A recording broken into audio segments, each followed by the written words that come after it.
কবিগুরু রবীন্দ্রনাথ ঠাকুরের জীবন স্মৃতির পরবর্তী পর্যায়।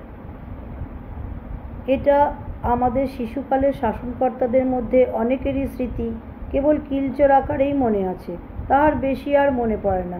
কেবল একজনের কথা খুব স্পষ্ট মনে জাগিতেছে, তাহার নাম ঈশ্বর। সে পূর্বে গ্রামে গুরুমশাইগিরি করিত। সে অত্যন্ত শুচিসংযত, আচারনিষ্ঠ, বিজ্ঞ এবং গম্ভীর প্রকৃতির লোক। পৃথিবীতে তাহার শুচিতা রক্ষার উপযোগী মাটি জলের বিশেষ অসদ্ভাব ছিল। এই জন্য এই মৃৎপিণ্ড মেদিনীর মলিনতার সঙ্গে সর্বদাই তাহাকে যেন লড়াই করিয়া চলিতে হইত। বিদ্যুৎ বেগে ঘটি ডুবাইয়া পুষ্করিণীর ৩-৪ হাত নিচেকার জল সে সংগ্রহ করিত।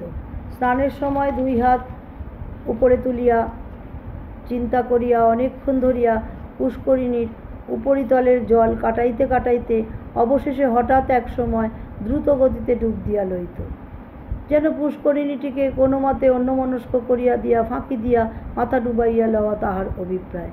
চলিবার সময় তাহার দক্ষিণ হস্তটি এমন একটু বক্রভাবে দেহ হইতে স্বতন্ত্র হইয়া থাকিত যে বেশ বোঝা যাইত তাহার ডান হাতটা তাহার শরীরের কাপড় চোপড়গুলোর সঙ্গে পর্যন্ত বিশ্বাস করিতেছে না। জলে স্থলে আকাশে এবং লোকব্যবহারের রন্ধ্রে রন্ধ্রে অসংখ্য দোষ প্রবেশ করিয়া আছে। অহরাত্র সেইগুলোকে কাটাইয়া চলা তাহার এক বিষম সাধনা ছিল। বিশ্বজগৎটা কোনো দিক দিয়াই তাহার গায়ের কাছে আসিয়া পড়ে, ইহা তাহার পক্ষে অসহ্য। অতল স্পর্শ তাহার গাম্ভীর্য ছিল। খাড় ঈষৎ বাঁকাইয়া মন্দস্বরে চিবাইয়া চিবাইয়া সে কথা কহিত। তাহার সাধুভাষার প্রতি লক্ষ্য করিয়া গুরুজনেরা আড়ালে প্রায়ই হাসিতেন। তাহার সম্বন্ধে আমাদের বাড়িতে একটি প্রবাদ রটিয়া গিয়াছিল যে সে বরানগরকে বরাহনগর বলে। এটা জনশ্রুতি হইতে পারে, কিন্তু আমি জানি অমুক লোক বসে আছেন না বলিয়া সে বলিয়াছিল অপেক্ষা করছেন। তাহার মুখের এই সাধু প্রয়োগ আমাদের পারিবারিক কৌতুকালাপের ভাণ্ডারে অনেক দিন পর্যন্ত সঞ্চিত ছিল।